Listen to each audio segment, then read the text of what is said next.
ఇంకొకటి జరిగింది, భారతదేశం ఇంకొక మేజర్ ఇష్యూ జరిగింది, రామసేతు. సుబ్రహ్మణ్య స్వామి గారు సుప్రీంకోర్టులో నాలాగపోయి ఆ రోజు ఆర్గ్యుమెంట్ చేయకపోతే రామసేతును బ్లాస్ట్ చేస్తామని కూర్చుంది అప్పుడు ఉన్నటువంటి యూపీఏ ప్రభుత్వం శ్రీమతి సోనియా గాంధీ గారి నాయకత్వంలో. వారి భాగస్వామిగా అప్పుడు ఉన్నటువంటి డిఎంకే ఎన్ని మాటలు మాట్లాడిందో ఈ దేశ ప్రజల ముందు ఉన్నటువంటి అంశం. అందుకని వీఆర్ నాట్ ఎగ్జాగరేటింగ్. మీరు బిల్కిస్ బానో కేసు గురించి మాట్లాడితే అయోధ్యలో కరసేవకుల పంచాయతీ మాట్లాడదాం, గోద్రా రైలు కేసు గురించి మాట్లాడదాం. ఇంకా మీకు చేతనవుతుందంటే 1947 ఈ దేశానికి స్వతంత్రం వచ్చిన నాటి నుంచి ఎవరెవరి మీద ఎక్కడెక్కడ రేపులు జరిగినాయో మాట్లాడుకుందాం. కేటీఆర్ ఢిల్లీ బోత్ దూరే జరిగింది. ఆదిలాబాద్లో టేకుల లక్ష్మి అని ఒక దళిత యువతి మీద జరిగింది, రేప్ కేసే కదా. బిల్కిస్ బానో మీద జరిగింది కూడా రేప్ కేసు అనే మాట్లాడుతున్నారు కదా మీరు. ఢిల్లీ చాలా దూరం ఉంది రామన్న. కవితక్క గీన్నే నీ పార్లమెంట్ పక్కనే, నిజామాబాద్ పక్కనే ఉంటుంది ఆదిలాబాద్.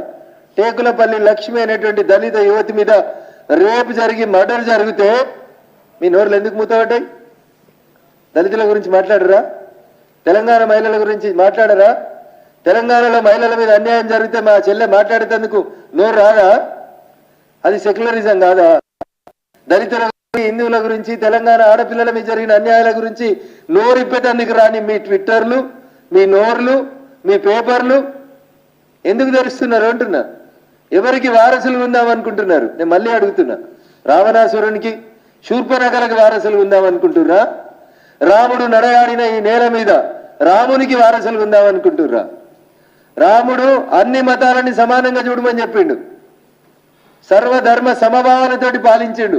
అందుకనే అంత గొప్ప దేశ రాజయ్యండు రాముడు. మీరేం చేస్తున్నారు? మీరు ఎందుకు మాట్లాడుతున్నారు? ఒక దాంట్లో ఒకటి, ఇంకొక దాంట్లో ఇంకొకటి ఎట్లా మాట్లాడతారు మీరు? అయినా మా తెలంగాణ మీడియా మిత్రులకి, మా తెలుగు మీడియా మిత్రులకి, ఇన్ టోటల్గా మా మీడియా మిత్రులకి నాది ఒకటే అప్పీల్. నేను ఇట్లా మీడియా సమావేశం జరుపుతుంటే మా అధ్యక్షుని ఒక ప్రశ్న అడిగారు మీరు. బీజేపీ బీఆర్ఎస్ అన్నట్టు కదా, రేపు పార్లమెంట్లో కూడా కలిసి పోటీ చేస్తారట కదా. నేను ఒక లాజిక్ మీ ముందు ఉంచదలుచుకున్నాను.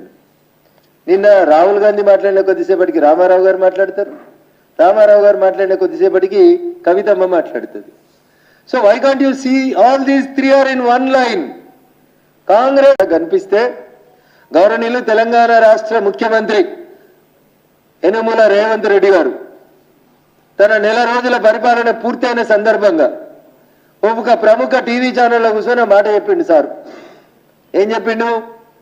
యశోద దవాఖానకు ఎందుకు పోయినావు నువ్వని అక్కడ ఉన్నటువంటి జర్నలిస్ట్ పెద్దలు అడిగితే, రాహుల్ గాంధీ గారు పోయి చూసి రమ్మంటే నేను పోయి చంద్రశేఖరరావు అనే మాజీ ముఖ్యమంత్రిని చూసి వచ్చిన అని ప్రస్తుత ముఖ్యమంత్రి యనమల రేవంత్ రెడ్డి పిసిసి అధ్యక్షుడు తెలంగాణ చెప్పిండు.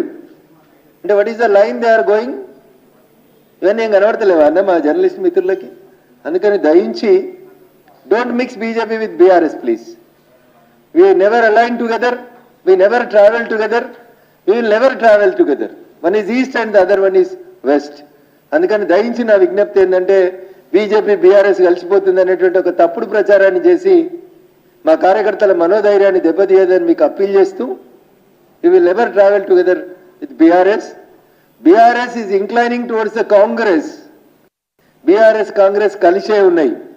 ఒక నాణానికి ఒకటి బొమ్మ అయితే ఇంకొకటి బొరుసు. మీరు బొమ్మను చూస్తే బొరుసు కనబడది, బొరుసును చూస్తే బొమ్మ కనబడది. కాబట్టి మీకు రెండు వేరువేరు కనబడుతున్నాయి.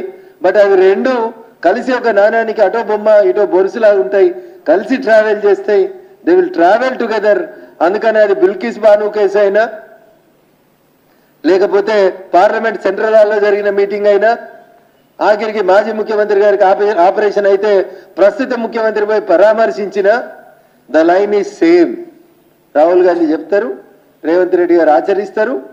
బీజేపీతో సంబంధం లేకుండా BRS and Congress are travelling together అనేది మీరు ఒకసారి కోర్టులను గౌరవిస్తాం, మీరు కూడా గౌరవించండి అని చెప్తున్నాం. ఆ సంస్కారం మీకు ఇవ్వాలని చెప్పి మేము ఆ భగవంతుని కోరుతా ఉన్నాం. ఇప్పటికైనా మా మిత్రులు నమ్మాలని నిన్నటి ప్రెస్ మీట్లను చూసైనా ఆ ముగ్గురు ఒకటే లైన్లో పోతున్నారు. నేను ఇచ్చింది 3 జడ్జీల జడ్జిమెంటే, కానీ రాజీవ్ గాంధీ గారు చట్టం చేసింది 5 జడ్జీల జడ్జిమెంట్ మీద, ఫుల్ బెంచ్ జడ్జిమెంట్కి వ్యతిరేకంగా చేశారు.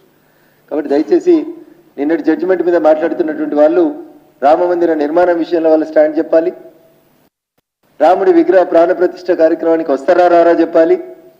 మరి అది కూడా సుప్రీంకోర్టు జడ్జిమెంటే కాబట్టి దాన్ని ఎందుకు గౌరవించారో కూడా ప్రజలకు చెప్పాలి. ఒక జడ్జిమెంట్ని స్వాగతించిన వాళ్ళు ఇంకొక జడ్జిమెంట్ని ఎట్లా అభినందించకుండా ఉండగలుగుతారు? ఇదేం ద్వంద్వ వైఖరి, ఇదేం సెక్యులరిజం, ఎందుకు అపీజ్మెంట్ ఆఫ్ మైనారిటీస్ ఎందుకు అనేది భారతీయ జనతా పార్టీ పక్షాన్ని చాలా స్పష్టంగా అడుగుతా ఉన్నా. Thank you one and all.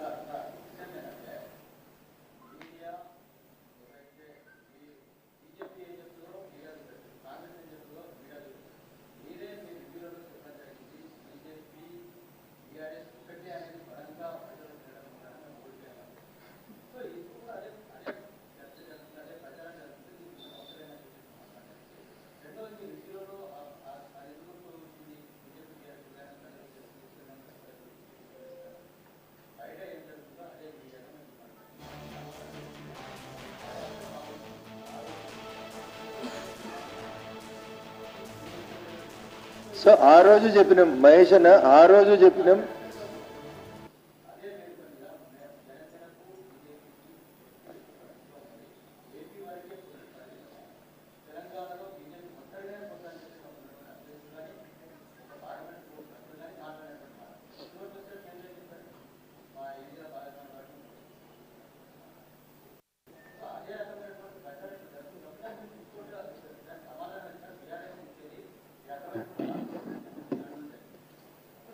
So మేము మీడియా మిత్రులకి మేము వ్యతిరేకం కాదు.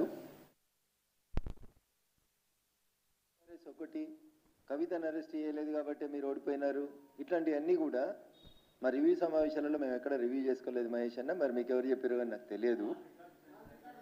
సరే ఒక్కటే నిమిషం, నేను అక్కడికే వస్తా ఉన్నా, ఒక్క నిమిషం అక్కడికే వస్తా ఉన్నా.